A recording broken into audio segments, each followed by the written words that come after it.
What is up, everybody? Welcome to the Wingin It podcast. Jack, how are you doing, man? Hey, I'm good. I'm living, man. How about yourself? I am making it. And before we get started, look in the description. We got a link to the BIPOC Streamer Awards nomination page. Nominations can still be done. The last day is March 31st. So you got to, what is that, Friday? Yep. Yeah, you got till Friday of this coming week to get your nominations in. So please, if you haven't, please go to the link in the description and nominate your favorite Twitch slash YouTube slash Kick, whoever your favorite content creator is, so we can get those in and support a good cause. All right. That being said, remasters and shop closures. So y'all know tomorrow is the day. So if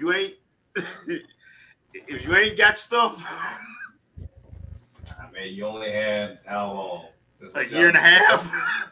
Well, It was over a year. To purchase everything in general. Yeah. I mean, Yes. just you had a means. And before then, you had five because it was 2012 was when the Wii U dropped.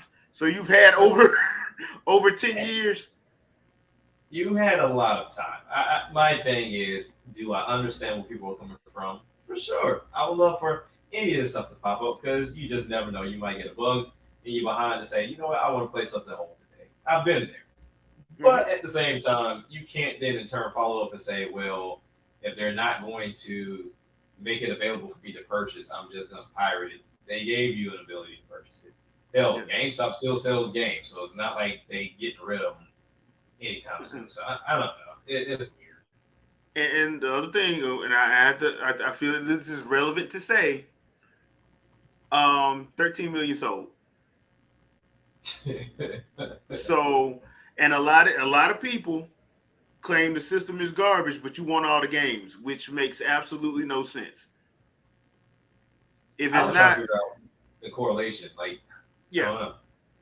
I mean, because the way people talking, you would have thought the Wii U sold 80 mil. The way people talking. Yeah. Now 3DS, I can understand because that's for some people. Because I still have my 3DS, even though the battery is shaky now. It's starting to get shaky now, but I understand.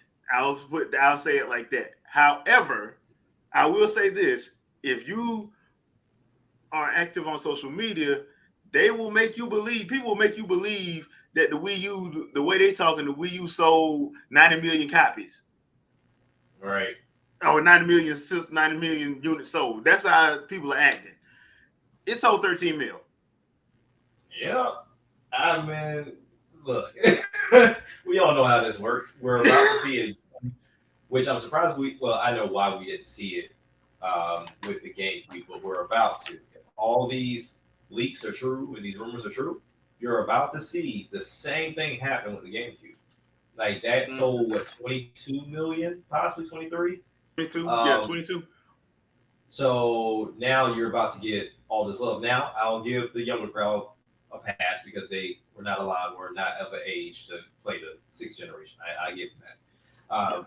But when it comes down to those of us that were old enough to play the system, and even some of us that were able to purchase it, yeah, there's really no excuse. Like this, I understand. Like the wars were still kicking off heavy back then. PlayStation 2 had the DVD player, so that was all the rage at the time. And then a lot of good games came to the PS2. Now, I mean, those same games came to GameCube, but we also understand too, media played a heavy part because everybody wanted Nintendo to go DVD. But Nintendo's like, nah, we're just gonna make these little mini discs. y'all. After what happened to Dreamcast, I don't blame them. I mean, Sony did the same thing with the Vita. Yeah, but that's what ended up hurting the Vita. Having proprietary memory cards. But the thing was, if they didn't, we got ate up again. Yeah, so I mean, look, I was in college from '98 to 2003. I cannot tell you how many times the local acquirer would show up at the dorm room like, hey, dog, hey, bruh, I got them PS1 games shouted. You know what I'm saying? Like, dude, bro, it wasn't just Sega that got burned by like people burning games. It wasn't just Sega. Sony was getting hurt too. So don't Oh ever yeah. let it be said that oh, that was just no, it was not just Sega. It was Oh yeah, Sony. that Blade cast was on point. Oh, I can get I can get 10 or 5 games for $25. I didn't even know that was like you could sell that, but GameStop had it. Like you Yeah, could go into GameStop and buy a Bleeding Cast. it was legal. Wow. Man, look, I don't make that. Hey, look, I don't. Yeah, I'm just saying.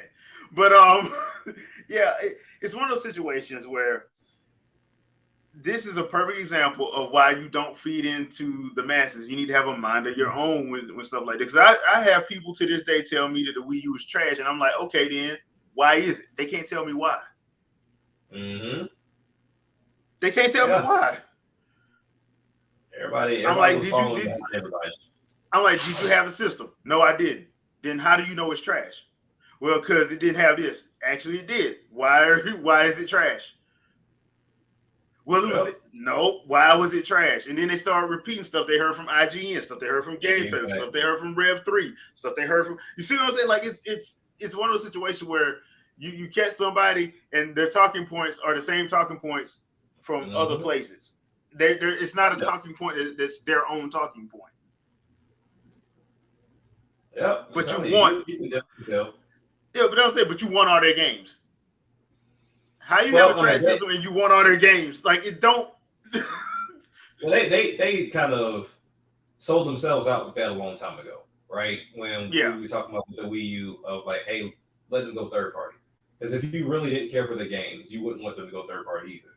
So we all understood, hey, we like Nintendo's games, but we like what Microsoft and Sony does when it comes down to the graphical powers of the console. Like, I get it. You know what I'm saying? You want the most powerful console, but then you also want these great ass games over here on Nintendo. But after the GameCube, Nintendo told you straight up they wasn't doing it again. Like that's not happening. We had the strongest console behind the Xbox. And it was just a little bit behind Xbox. It wasn't that far. Yeah. Right. So I was like, at that point, I would drop too. Literally had one of the best controllers that's still popular to this day.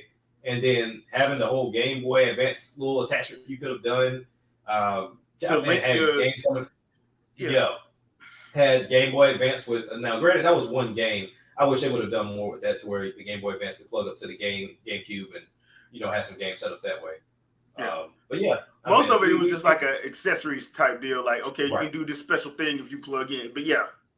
Right. And then we got the special connection. Sega and Nintendo. Sega's Dreamcast failed, and then the games came over. Yeah. I mean, I hate it for y'all, but if y'all see a Skies of Arcadia Legends game, you're gonna pay about $300-400 for it. Man. Oof. You are. If you want it. But once again, you only have yourself to blame for it. That's why I don't feel sorry for these people port begging. I'm like, yes, I'm going to make fun of you. Keep saying to bring Xenoblade Chronicles X to the Switch. Monolith Soft done told you it'll cost too much money and take too much time to port that game over. It's better for them to put their resources into a new game. They've said that twice, and people still be like, all right, cowards, why don't you put the game on? I'm like, all right, whatever, man. Whatever. That's all. Like, I don't blame Monolith. Like, we made that game for that system. Y'all went and bought Zombie on PlayStation and Microsoft. And one thing people kept saying was, this ain't as good as on the Wii U. You think? The game was made for the gamepad. Yeah. You can port it somewhere else. That don't mean it's gonna play the same. Yeah, I'm telling you. Like, it was like the thing with Rayman too. That game, I don't think did as well as it should have because they postponed it just to make it multiplayer. They postponed it to appease Sony and Sony and Microsoft because they said that wasn't fair, even though they was doing way more messed up stuff. Yep. Way more messed up stuff behind the scenes, but to them that wasn't fair. So and then come to find out, it played the best on the Wii U. Yep. Splinter Cell. played the best on Wii U because of that gamepad. Deus Ex, Dark War, yep. Deus Ex, yes, Deus Ex. Yeah. I like that game. Gamepad was the actual game changer. It was. It was. It was. It was. And I mean, that's why I like, even when we have these conversations, that needs to be the next thing for this next console. Like Andre already expressed it. Like, just put, some type of chip or whatever within the dock itself. Because we were talking about that, months ago, to where we thought it was just going to be an upgrade of the dock. And then just kind of keep the hardware within the Switch itself the same. But yeah, I mean, it should. Because I mean, for what everybody else wants, the moment they saw Steam Deck, they really didn't take into account, okay, look over the grand scope of what the Steam Deck can do, right? Like, get something at 800p, it can play Elden Ring, but, are there any dips here and there? When you talk about the battery life, is it just an hour? Is it 2 hours? So you really have to ask yourself what you're willing to sacrifice. So now it looks like, from rumors, Nintendo's going to go more or less the software route, kind of similar to what NVIDIA's done with this DLSS stuff. And then also, too, when you think about from cell phones perspective, Google just put like a new camera within the Google Pixel 7, but they've been using software this entire time. Like dating all the way back to the 3, and it's been keeping up with all the smartphones, pure software. So raw power is not going to do it. So at this point, I mean, that's what they got to do. So now I think the GameCube, along with bringing back old franchises, coming off of the success of the Switch in itself by name, and also having backwards compatibility, could really just send this next console over the top. Yeah, I mean, I don't see if. I have no idea what Nintendo going to do. I'm not. If you want people trying to predict what they're going to do, no, I don't know what to tell you. They march to the beat of their own drum, for real. Yep. I mean, it's funny when you have former execs like, dude, I am never going to underestimate them again, because when we made fun of the Wii whooped both our asses. Yep. PS3 and 360 Now, to be fair, the 360 did have Red Ring of Death, and PS3 was melting the damn HDMI cords the first 2 years. So that kind of helped too. But the problem was, we would like to play, and everybody could play. It was easy to pick up and play. And I'll tell you, to this day, you can put in Wii Sports and have a whole family reunion playing bowling. Exactly. If you think I'm lying, try me. If you think I'm lying, get a Wii. Get 4 Wii remotes and put them up and see how many people tell you don't know how to bowl. I'm telling you, like, my mom literally was like, son, how much is the Switch? The moment Nintendo Switch Sports came out, she was like, how much is the Switch? Like how much does it cost? I'm like, you're about to get a whole console behind it? She's like, yeah, I remember when we did this on the Wii. She was about to get a whole Switch behind it. I'm like, all right. Dude, that's what I'm saying. I'm like, bro, it's something about how they do their game. You can't listen to somebody else. You have to play it for yourself. You can't listen to somebody else. You literally can't. Like, once you get used to the gamepad, which, to be fair, it doesn't even take long to get used to the gamepad. It really don't. And contrary to popular belief, it's not heavy and it's not awkward. Contrary to popular belief.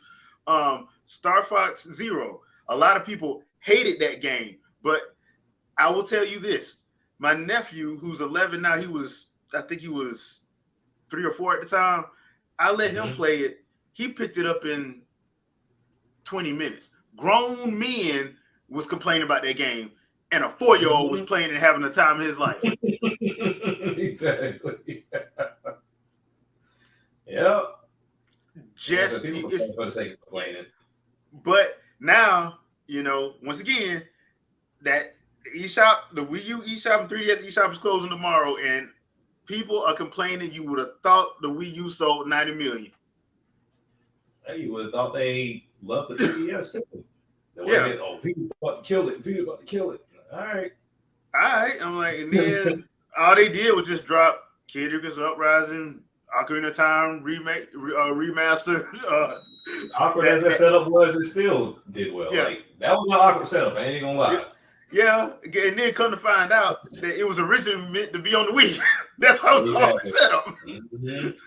So I'm just sitting there like, bruh, I mean, look, you can't listen to people. You can't listen to other people. Hell, don't even listen to me. Play it for yourself. Exactly. Like, play it for yourself. There's a reason why when I do my live streams and I do a let's do this quietly, I want y'all to look at the game. You ain't gonna hear me talk. I want y'all to look at the game. This is how the game plays. This is me playing the game. Mm-hmm. When I did that for Bayonetta Origins, this is how the game plays. So you get to see that. Sometimes you can look at it yourself and like, oh wow, that looks fun. Let me go ahead and go play it. Because I mean, when you start getting into Digital Foundry, Metacritic, these reviews, it'll talk you out of a game. Yeah, because and a lot of these places that I hate to say this, they bought and paid for, they're gonna do what they told to do. All right. IGN is a perfect example of that. IGN from like 97 to like 2005 was the place to be if you was a gamer. Mm-hmm. From about 2006 to now, I haven't been on that site in it's 2023. 8 years. Yeah. I haven't been on that site. I haven't been on that site in 8 years. That's how bad it was. Yep. But from 97 to 2005, dude, it was the place to be. If you could go there, the stuff was unbiased. It was actually people who actually did journalism in college and had a degree for it. Did it? It wasn't bloggers. It wasn't bloggers and fanboys. It was actual people who went to school and had a degree on the wall to prove it. You don't need that now. Yeah, you don't. Just be a blogger. You don't need that now. Be a blogger and have enough. Let your blog be popular enough. Yeah. They'll hire you. Journalism is out of there. Like you got influencers that get more credibility than journalists. Than actual accredited journalists. That makes no sense to me. But you got a big enough following and a loud enough mouth, I guess. That being said, let's go to our favorite Sony president, Jim Ryan. I love him, man. So, Jimmy, if you haven't heard, so this is funny. This is funny to me. So the CMA out in Europe, they sided with Microsoft. I mean, what even gave people an inkling that they were not? Like, look, I understand. I understand people are concerned about the possibilities of the merger between Activision and Microsoft. I will say this. Please stop bringing up Bethesda. Yeah. The game division had nothing to do with that. They didn't want to buy Bethesda. That was Microsoft buying ZeniMax. ZeniMax owned Bethesda. Yeah. It was part of the deal. That wasn't Microsoft's game studios being like, yeah, we want them. That wasn't that. And even Activision, that wasn't them saying, yeah, we want Activision. Activision wants to be bought. They just want Microsoft to buy them. Yeah, they want to buy it, yeah. Like, somebody is going to buy them. So if you're angry at Microsoft because you think that's going to kill competition, wait till Google get a hold of them. Bro. Or Amazon. Or Apple. Somebody going to buy them because they want to be bought. It's a different ball game out here, man. Yeah. This is not Microsoft doing a hostile takeover. Mm-hmm. This is Activision like, hey, y'all see this crazy dude that we got as CEO? Can y'all please buy us so we can fire, so we can get rid of him, please? Right. Allegedly. Exactly. Allegedly. So can y'all please buy him, please? Allegedly want to. Yeah. But no, I mean these are jokes, but y'all get what I'm saying. Like that's basically what this is. Like they want to be bought. Somebody's going to buy them. So It's funny that they keep, and I think what killed it is the fact that he said he didn't care, and this is on record that he just wanted to block the merger, bruh. Yeah, bruh. Yeah, you can't say stuff like that. But then you can't say stuff like that. Like even if you did, right? When they start showing the numbers, when they start talking about this stuff, like Sony's not anywhere in any position to say, okay, if Call of Duty goes exclusive over there, we're hurt. Yeah, no, but do you think there's a little bit of self-snitching going on? It keeps being reported. Like every time they try to point the finger, 3 more was pointing back at them. Like, hold on, but Sony, you just forget all that. We're talking about Microsoft. Nah, that's like stop looking over here. That's the past. You're bringing up old shit. Like over Because I'm not one for conspiracy theories, but it's just funny to me how all these games that supposedly could not run on certain systems are now just popping up everywhere, like Tales of Symphonia Remastered, Dragon Ball Kakarot. It's a lot of Bandai Namco games, if you notice. A lot Dragon Ball Kakarot. Like, it's just to name a couple that supposedly could not ever run. Now, all of a sudden, yes, they can run. But here's what's interesting, right? And we talk about this a lot of people just regurgitating what they hear or the last thing that they saw. So I'm gonna tie it all in together. So what I say in the beginning may not make sense, but it'll tie in. So when you look at, okay, when you hear the question, even when the game releases that same day, okay, what's the next one gonna be called, or what's gonna be that next game? Especially when you start talking about like Mario. Okay, Odyssey came out. What's gonna be the next game? People can't think past the scope of the last game. So they'll say, Odyssey 2, or when Galaxy came out, Galaxy 3, or Super Mario 120. Like they can't think past the scope of what their last thing was. So when you start thinking about, okay, here's this this whole situation that's happening when it comes down to Call of Duty, Sony pretty much put themselves in a hole. They could make this happen. Like, they could sign the deal, be good to go. They could bring back Killzone. They could bring back Resistance. And really, they just kept putting their foot in their mouth at the end of the day. They can make something happen. Nothing's going to go away. Microsoft, in a way, has explained, okay, cool, we can treat this like Minecraft. But the thing is, like, the Sony crowd is thinking, okay, well, they go and they get this exclusive. So I heard somebody else say, well, they need to go and compete and buy something else. If they have the best games, what are you competing for? Yeah. If it doesn't make sense to me. So when you look at Sony, it's just like it's like the quote unquote fans are that horrible best friend.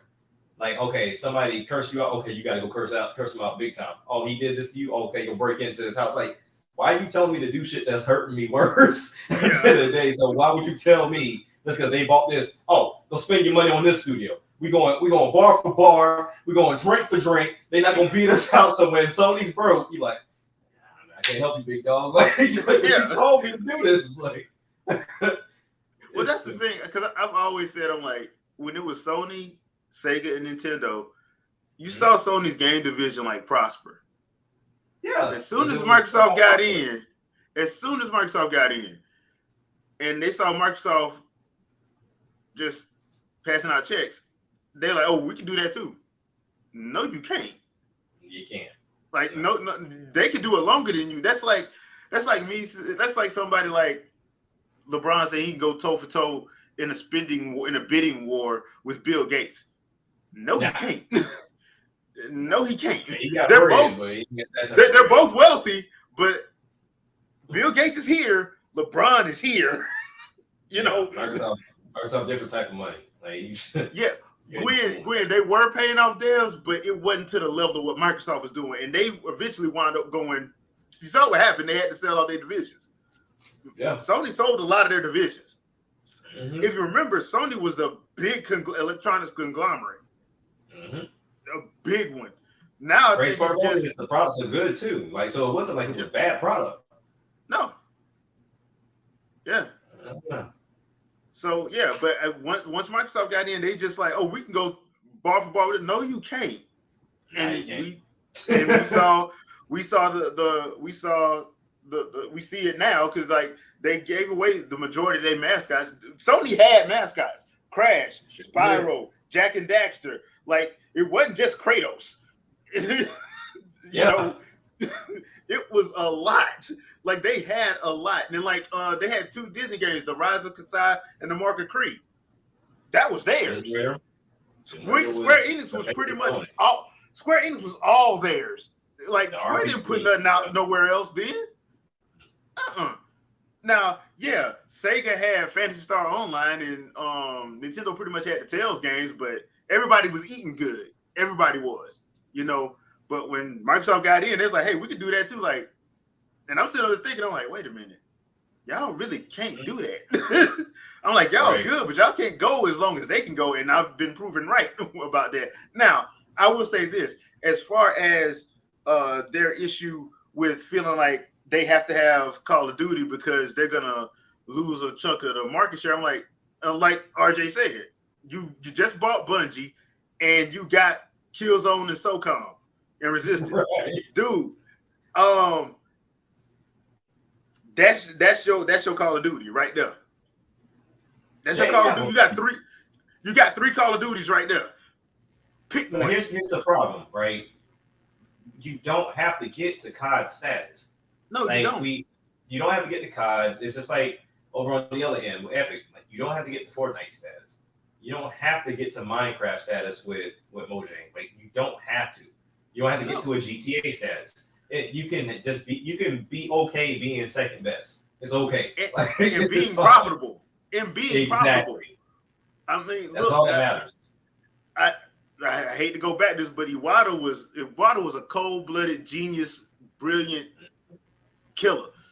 That's all I can say. Like, dude was a cutthroat because he pretty much single-handedly destroyed Western gaming media by being nice. By being nice, he pretty much destroyed it. Like, okay, y'all gonna keep misrepresenting us? Y'all gonna keep saying we trash? All right, we'll just control our own narrative. We're doing directs from now on. Well, what are directs? Like, what are directs? Oh, you want to know what a direct is? Here it is. This is what we doing. Yeah. And if you think I'm lying, ask yourself this: where game trailers at right now? Ooh. Where Rev 3 at? They've been out of here. THQ went bankrupt. Now they did come back, but another group bought them, just called themselves THQ Nordic. But the original THQ went bankrupt. Right. Like I said, Iwata was a cold-blooded, nice killer. When you actually break down what he was doing, like, dude, all right, we'll be over here. We'll do our own thing because y'all blasting the Wii U, but we making a profit. Y'all like, we are. It may not be $3 billion, but we still making a profit. So we are in the green. We are in the black, so to speak. We ain't have to shell out $2 billion for HDMI cables melting people's homes and apartments. We ain't have to shell out $2.4 billion to fix a issue with our hardware. We ain't have to do that. All right. Just saying. Y'all bashing us, but we got profit. If I'm Sony, if I'm Jim Ryan, I'm like, okay, let me get this. Let me understand this. So we can sign this deal for 10 years. We're gonna go on and sign it. If I'm him, I'm like, okay, we'll go on and sign it. We'll let Microsoft handle all of that back stuff that they're gonna have to do. Because now we ain't gotta pay for it. I ain't gotta pay anything extra. This is my thinking. I don't have to pay anything extra for anything special. I don't have to do that. I bought Bungie, so we finna make our own, and we just gonna that'll be our when Call of Duty comes out in November. We'll have Killzone, the next Killzone, or next Resistance come out in the summertime, and we'll do the Sony special stuff with that. And here's the thing. Here's the kicker. You have VR now, Sony. That's something Call of Duty can't compete with. Mm-hmm. You can literally, because now they got two coming out, Firewall, and then it's like Sierra or something, Sierra Company, whatever. Now that's not Sony, but still, like Killzone, Resistance, and then whatever Bungie wants to do, and have this both. You can play it without VR and with. Come on, yeah, you don't have to do a COD at that point. No, you don't. Like, dude, okay, so everybody knows the third parties just they can't stand Nintendo for some reason. They all allergic to money. But here's the thing: when they did that to Nintendo, they were like, "All right, hey, y'all know those bloopers from Mario Brothers? What if we made a whole game series about them shooting each other?" What? Right. Yeah, we made a whole game series about them shooting each other. We can make it like an esports game. Are you? Why would you say that? Because it's genius. Do it. It's like freaking genius. And guess what? It worked. One of these. It works like a charm. It's now a face. It's a face of Nintendo now. Another mascot. Another mascot that's so that's has a status now that when Microsoft had that little thing where they had Nintendo characters on their little splash page, remember that last year?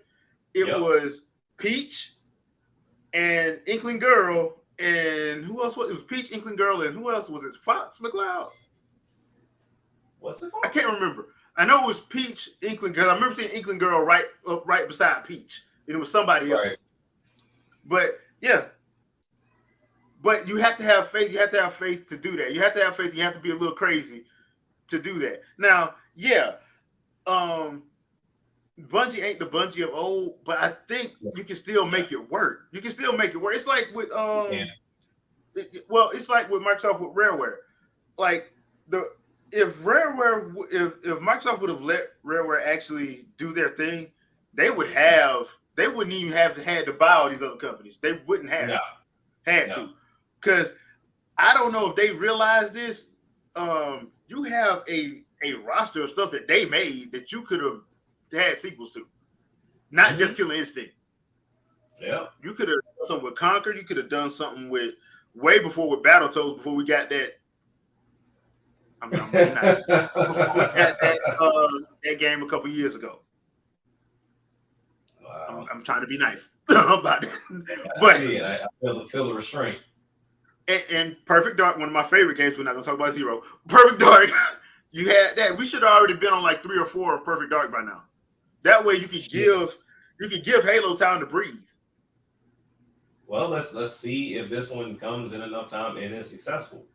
Yeah, because right now I don't think it is because like this Perfect Dark, they've already got in trouble. The writer didn't left, the director of what's it called? They didn't left. I'm like, bruh, they had to bring a whole other team in to help. I'm like, you know what? Sometimes it's just the location. Like you have the right pieces in regards to software and the IPs, but you just don't have the right people to put it together. Because people are bouncing and writers leaving, and this isn't the only game that's happened with. It's happened to a few games. Even with Halo. It even happened to Halo. Yeah, I was saying Microsoft might need a house, dude. Because something going on over there. Because I'm like, hold up, the Halo director left. Yeah, it can tell you some things.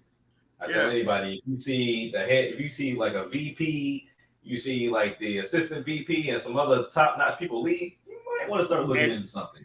And there was no like person up under them, and it wasn't like they were old or they had a medical issue. They just decided to leave. Yeah, you might want to look into some things. Yeah, right. And I'm glad you brought up writing. I'm glad you brought up writing because that Ubisoft Ghost Rider 2.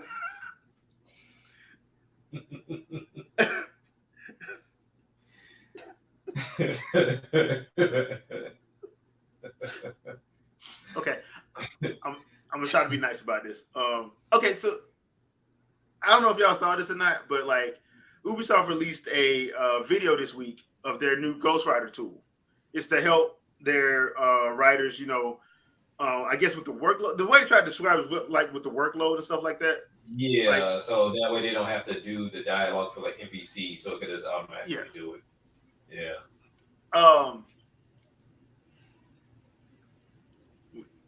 We kind of talked about this last week a little bit with the whole like I think this ain't gonna end the way y'all want it to. And the other thing too is I can understand you can't cut down on time. But we've also said that a lot of these Ubisoft games don't need to be 300 plus hours in live service. They don't. So while I can see this being a good idea initially, I don't know how this is going to work when you start talking about other regions because everybody talks different. Now you have to have your AI your AI tool has to be calibrated for US English, not UK English. Yep. And then you talk about different like phrases meaning something different in different locations, so you can end up getting yourself in trouble behind that mess. But I'm curious as into how many resources went into this, and then what something this new it's gonna take some time for it to really be fleshed out. Ubisoft ain't got that kind of time. Like I don't know. All right.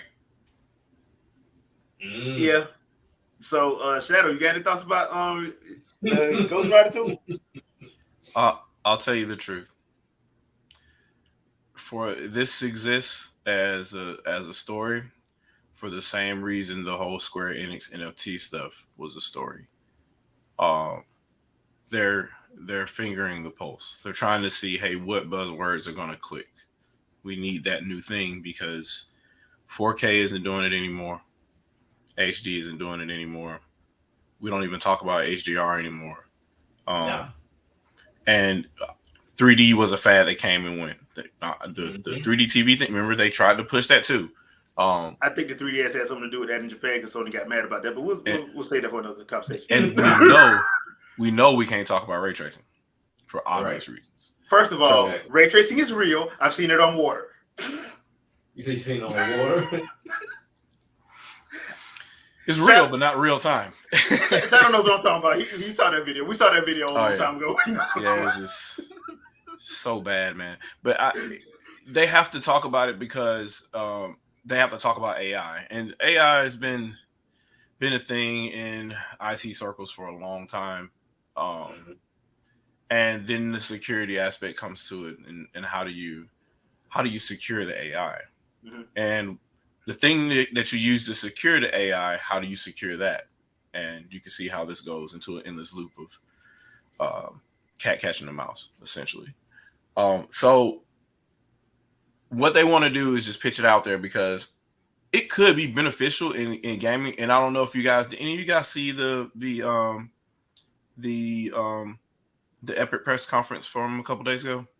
Actually, I missed that one. I missed that Unreal. So they're doing it in Unreal Engine 5.2 as well. So, and the way that they're doing it is actually pretty cool. So what they're doing is they're procedurally generating stuff so it's easier on game development. So you focus on your path that you're creating for the player to go through or whatever.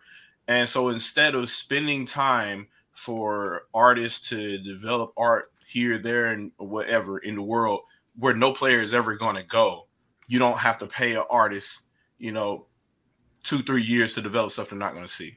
So all the background stuff, the stuff that's rendered way far away, and all the other kind of stuff can be procedurally generated by AI that's built into the engine itself. It syncs online and does whatever it needs to do. So in real time, you click and you say, hey, I want this to look wider. Hey, I want this to look like a giant circle. Hey, I want this path to go over here, and players never go over here.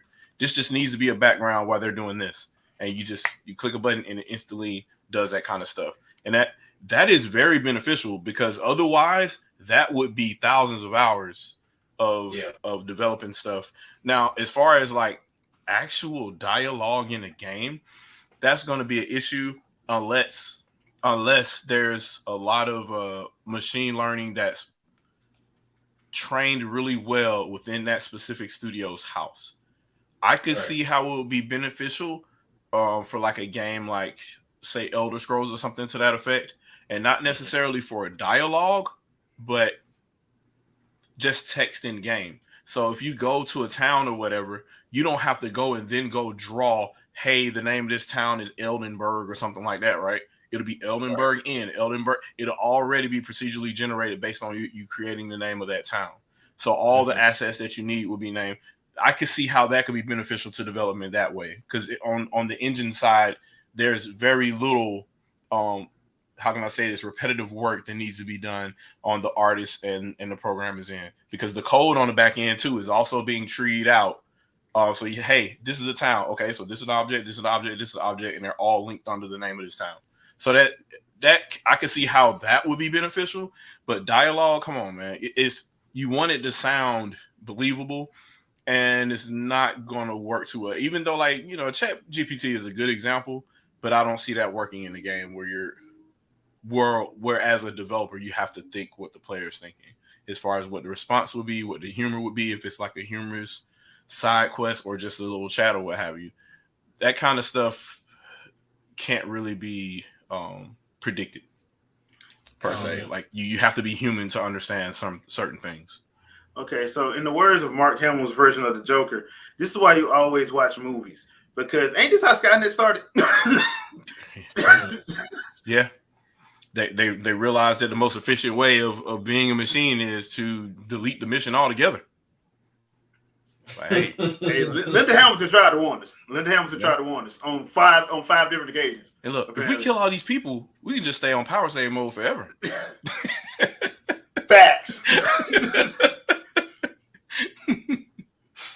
I ain't got to go to this weird person's history. Can I take a question from Dark Boy real quick? Yeah, sure. Go for it. He asked, "How can you tell if a game is doing ray tracing?" I genuinely let you know. Water. Yeah. Water. Yeah, it's the water. No, basically every game that you're seeing right now isn't ray traced; it's rasterized. So what you're seeing is ray tracing effects, but it still goes through the rasterizer of your GPU, even if you have a high-end PC, and it updates the display that way. So real ray tracing would be literally every single frame, every raycast sent is generated in that way. And the traditional triangle setup and then capturing that as an image and then coloring pixels based on that capture is no longer being done. It's all raycast being done. And the copy of the ray is copied straight into the frame buffer. First of all, frame buffer isn't that big enough or that detailed. Second of all, there's no computationally equivalent process to get that done in real time. So you're talking about render farms at this point. Now, if you mean how can you tell what the pre-baked, pre-rendered selective solution of ray tracing is here, yeah, it looks a little bit cleaner. The end result looks a little bit cleaner. Your reflection map would be true for the most part, a lot more truer than the traditional reflection maps that you would see in like 6th generation games, where it will only reflect certain things. Like you'll get an environment map, and that environment map will be there, but it'll be a copy of before there were models in the game. So you'll see like you walk past some water or something, and then the character that's standing right over the water isn't even reflected, but everything in the background is. Like stuff like that will be captured in real time with ray tracing. You won't have to. What developers had to do then for those reflection maps was double the polygon throughput when the character walked past a reflective object, and it had already copied an environment bitmap of the world, so that was already done kind of free. But to be able to get the polygonal model to show up and get it to reflect in the image, they have to draw it twice. So for ray tracing, it wouldn't work that way. If you had like a puddle or reflective surface or whatever, the rays are pre-calculated for every single pixel and every single triangle on the scene, and then that's pre-computated and then spit out through shaders or what have you. So then you get the resulting image, and it's a little bit more true because it's getting pre-baked before every rasterized image happens. It's just happening at a really fast rate, but still not as complete as a full rasterized scene that was rendered well beforehand. We don't have the power to completely ray trace an entire scene in real time. It just doesn't happen. We're doing what's called an approximation. So I just really want people to understand the difference between the two. But that's a good question, because a lot of people think that, hey, I should be able to see how it looks. Not really. Like somebody could come up. A lot of the implementations that I saw that Unreal was using for reflections and stuff like that look really, really good, and the untrained eye wouldn't be able to tell the difference between Unreal Engine reflections and ray trace reflections. So, right. So some of the new techniques, some of the new more advanced techniques that are coming out now are starting to look really close to that. So without ray tracing, so kind of defeats the purpose of RT cores being on these systems, but it is what it is, I guess. Throw more shaders at it and win. I mean, Octopath Traveler 2 has good water. Octopath Traveler 2. Let me stop. All right. So this next topic comes from somebody I follow on Twitter, Destiny FOMO. She had a question posted. What's your favorite system and why is it N64? And it got me thinking. She's hilarious. Yeah, she's hilarious. I'm surprised she didn't say Virtual Boy. Yeah, But it got me actually thinking, like N64's last 3 years before the GameCube drop 2000. Made no sense as how good that lineup was. You had Ocarina of Time, Majora's Mask, Perfect Dark, Conker's Bad Fur Day.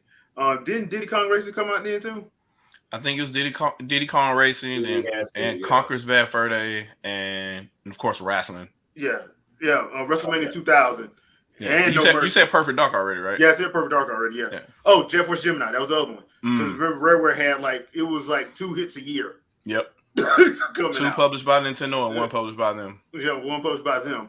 So that last 3 years, that years from 97 to 2000 was ridiculous as far as and then of course there was the Resident Evil 2 that supposedly couldn't be done on cartridge.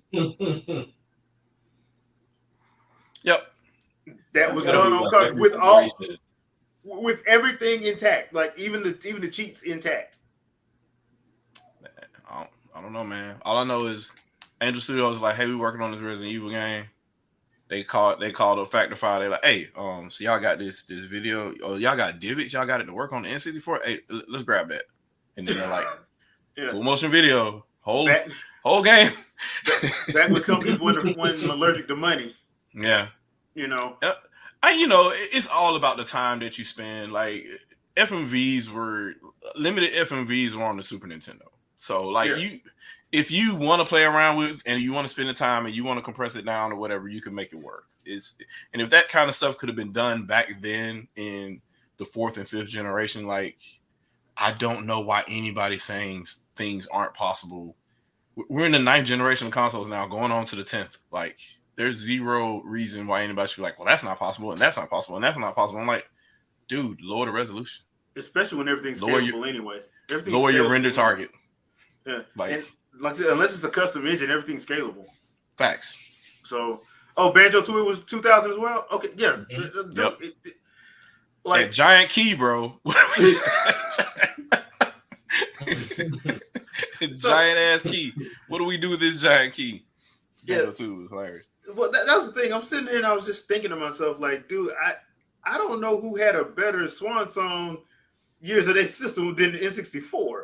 64 was pretty good. The only thing closest I would say probably GameCube was pretty good too. GameCube was pretty as much good. People gave shit about that. 2005, pretty freaking strong. Yeah, it was. And then you roll right in. The 2006 with Twilight Princess, man. GameCube had pretty good swan song too. But I don't think it beats the sheer level, the sheer number. Yeah, it was N64. Just okay, all right. I think the system that whimpered and that withered and died was NES. NES had weird ports that didn't need to be NES ports. Yeah. Yoshi's Cookie, it was nah. NES was kind of weird towards the end. You had some Ninja Gaiden 3 was. That looked like a Super Nintendo game in places, but other than that, I always thought that game was supposed to be on Super Nintendo because I think it came out in '91, right when the Super Nintendo. Yeah, right around the time. Yeah, right around the time that Trilogy came out for Super Nintendo. Yeah, yep. So it just got me thinking. I just want to get your guys' thoughts on that, just because I was sitting up there dude, as far as swan songs go, because GameCube had a decent one, but not as far as banger after banger after banger. Now, to be fair, half of the bangers were from Rareware. Yeah, true. Yeah, because everybody else kind of ran. They were like, these cartridges cost too much to make, man. We can't. Rareware was do this. Rareware was us and EAD right now are in a competition, and we are one up. We can't. We one up right now. We can't leave. Nintendo's please beat us, please. We want you to be better than us. Go forth. Yeah. But before you leave, we're gonna put this out. Yep. RJ8 said Mega Man 64 as well. Mega Man. Okay. Oh wow. Yeah. Yeah, that did have a nasty little couple of years in. Yeah, it was a very good. You were eating good. Heavy. Yeah.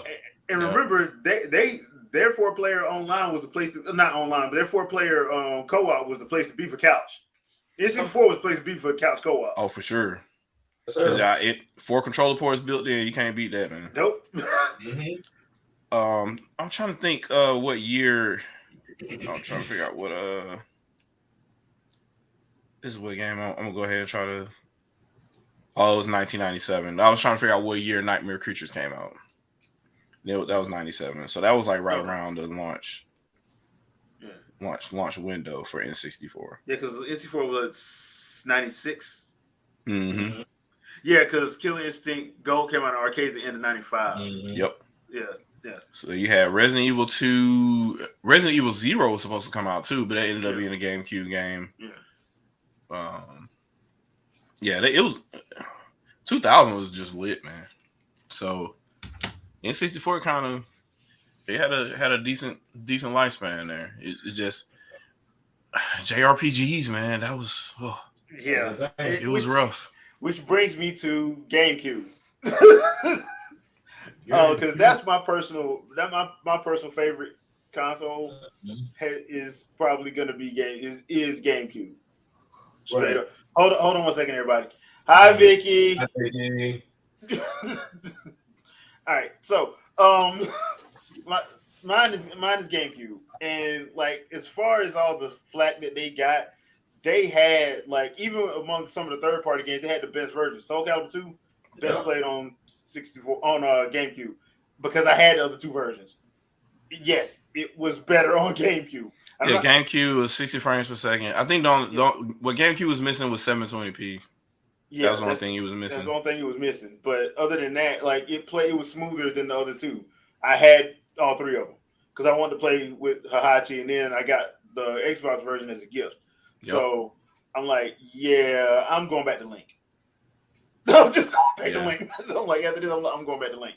So Link's fun to play with. Yeah, they had Skies of Arcadia Legends, Extreme G3, F-Zero, which is rumored to get the remake treatment. I'm gonna see how them sales numbers goes because a lot of people been. I say 1.5, maybe 2. So and that's kind of I'm kind of glad that we were proven wrong with the whole Metroid Dread thing because I was kind of with RGT on that. Like I don't see this game doing close to 3 mil, but then it did because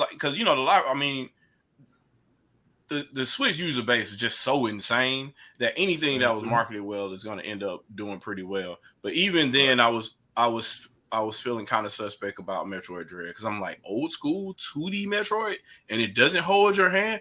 I don't know how many people are going to like this. I don't know how this is going to go, and somehow, some way.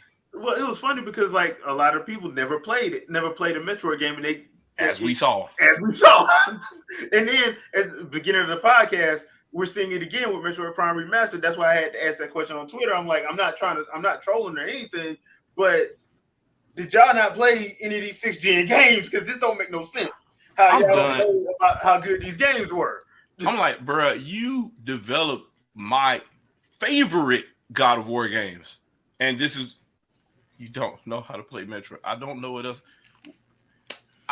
If nobody can explain what's wrong with the industry, that is what's wrong with the industry.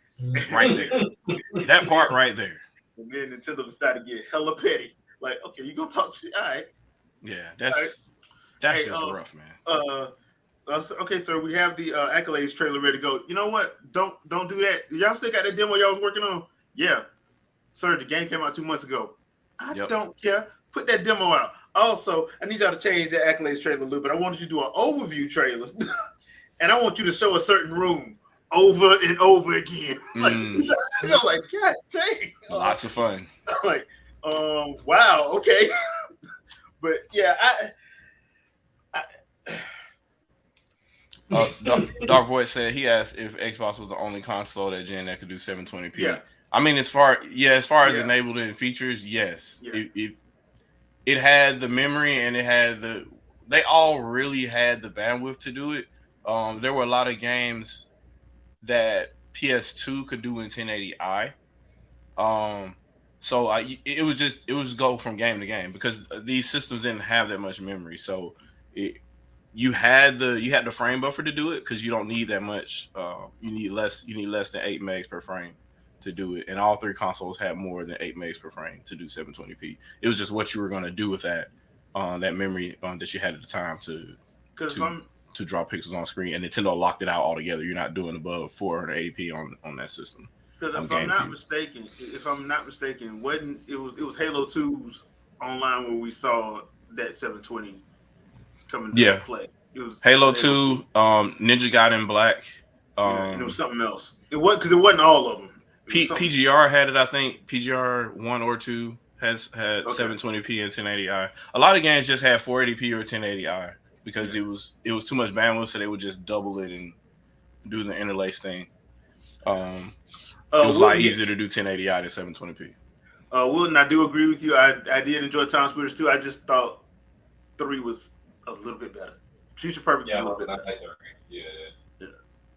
I enjoyed Time Splitters. I didn't care for the first one, but I did like 2, and I love 3.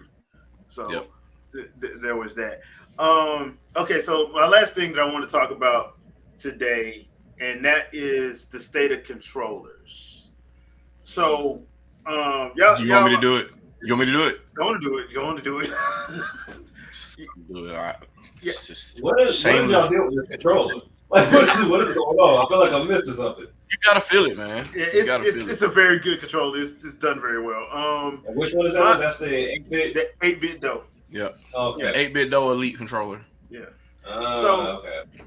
Here's the thing, y'all know I hate clickable sticks. I despise it. I despise clickable sticks because one, if you're playing a game and you're getting into it and there's something mapped to that click and you accidentally do it, it's too easy to do it.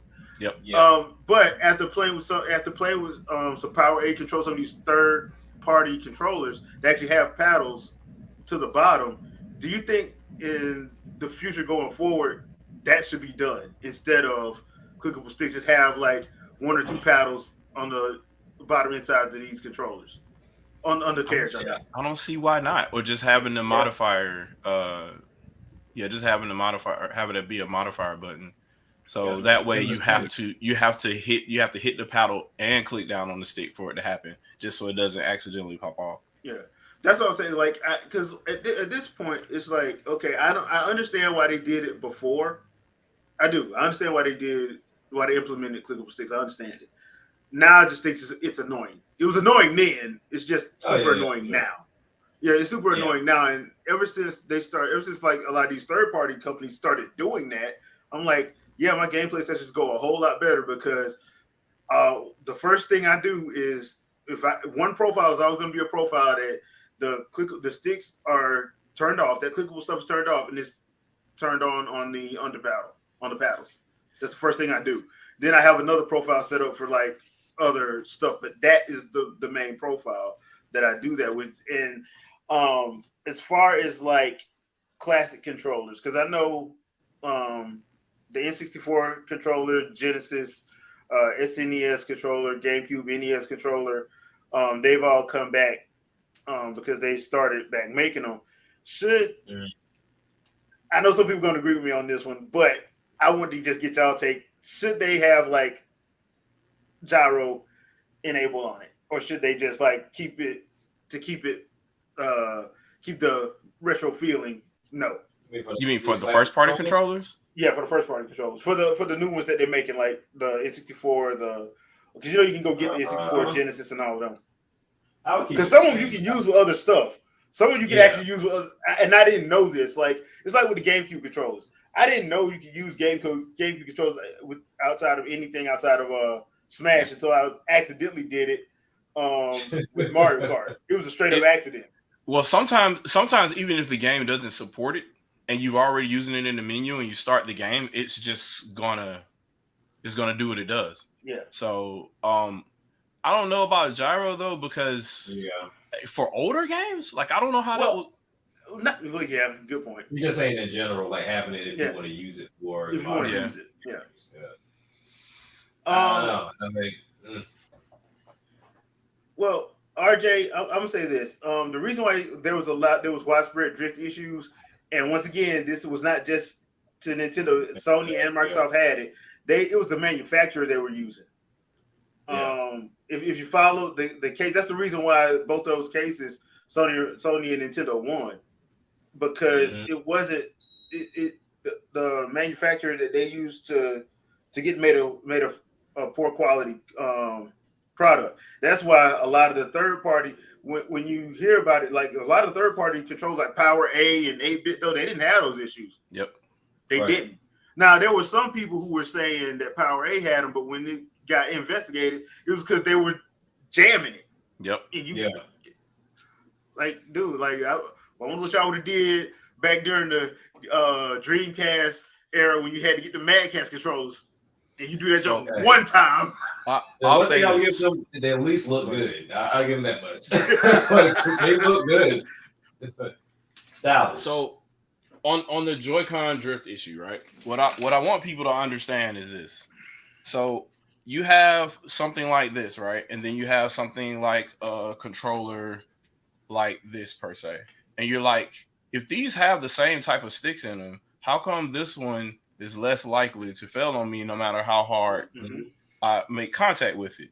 What I want you to understand is not the fact that it has a stick, but what you're doing to it when you're playing. You see how thin this is? So there's a box inside of here that holds the entire stick, right? And since it's a cheaper manufacturer, it's more prone to pressure. And there's zero support inside of here. It's just the stick and air. There's nothing backing this metal plate that's holding this stick in here. So if you take this and you put something underneath it to basically spring the pressure, you'll find out that your drifting will be a lot less frequent. And what happens is, unfortunately, since we, us in the US, we got the giant mongoloid man hands apparently, right? We squeeze this. It's tiny. And you want to squeeze it the same way you squeeze a controller because they're used to using the controller and not having negative feedback with it.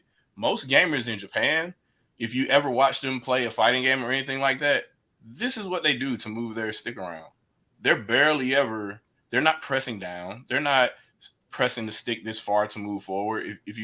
They're not doing this, pressing down like that. They're just ever so slightly going within this circle. If you ever watch them play in tournaments or anything like that, just look at their hands and watch what they're doing. They're doing very precise, gentle movements, and we're not. So what's more likely to happen, especially in the United States of America, is you're going to have a whole bunch of controllers that end up going back to manufacturers for that reason. And it's still a design flaw, because if you make North American controllers and you know this how these people are going to be playing these games, then you buffer for it just like they did in the previous generations. You either make a whole bunch of spongy material or a whole bunch of space in between there, so when you're squeezing the controller, you're not squeezing the stick and pushing it down and creating too much pressure. And that didn't happen. It obviously was kind of hard to happen with the Joy-Con because it's so thin as it is. But even with the newer controllers for the DualSense and the Xbox Series controller, they're just like, yeah, we threw the tiny thing in there and it just has 10 holding this entire controller thing, and you're going to be mongoloid with it and you're going to press down on it and it's going to bend. And now the stick has nothing to keep it from touching the metal and scraping the contacts inside of the stick. So I want people to understand that more than anything. But I'll put it this way. If you take the controller that you have that you think doesn't drift, press it down really hard and squeeze it as much as possible for extended periods of time, and you'll see it drift eventually, because that's exactly what's creating it. It's the pressure that's creating it. Yeah. So, but I mean, you can't help your habits. So, and these companies should know more than anything that if they're gonna sell you a product, it should be a product that you should be able to use reliably and it not give you any issues. This is why Nintendo pressure tests their consoles as much as possible as far as overheating and other stuff like that. And the fact that they overlook something like this is still on them. So but you know, the other manufacturers just kind of got away with it because it didn't happen as much with their controllers. Yeah. I think the thing is, the reason why they got off was because of the simple fact that it was a manufacturer issue. It wasn't them. Yeah. And it was happening to all of them. Yep. I think what happened with because I know Microsoft doesn't use the same people for their elites. They don't. So the elite controller didn't really have that issue. But if you had a regular one, it could have that issue. Yep. And then Powerade, they use a completely different person. Plus, they did they put an extra piece up around to reinforce it. Yeah, to reinforce it. So that's why they didn't have it. And unless you were trying to do it. Now, if you were trying to do it, that's different. And there's people that literally do that. And then try to be like, you should have never did that. I'm suing. Whatever the physical version of hate watching is, that's that. How do you buy a product and then intentionally kill it just to go complain? That's weird. Have never understood that. But yeah, that's why I was like, I like controllers. I just, one thing I do wish though, I wish kind of like we could get back to like transparent stuff and cool stuff like we used to get like back during the N64, GameCube, PS2 days where you had like. Well, because here's the thing, like when they did it on Sony and Nintendo, it was never a different price. It was all the same price. Right. They just had like the ash transparent, the purple transparent, orange transparent, green transparent, orange Pikachu yellow, and with the black and the gray 64. Sony had the blue, the platinum, the black, and the white. That was the PS2. The N64 had the platinum, the purple, the burnt orange, the black, and there was one more.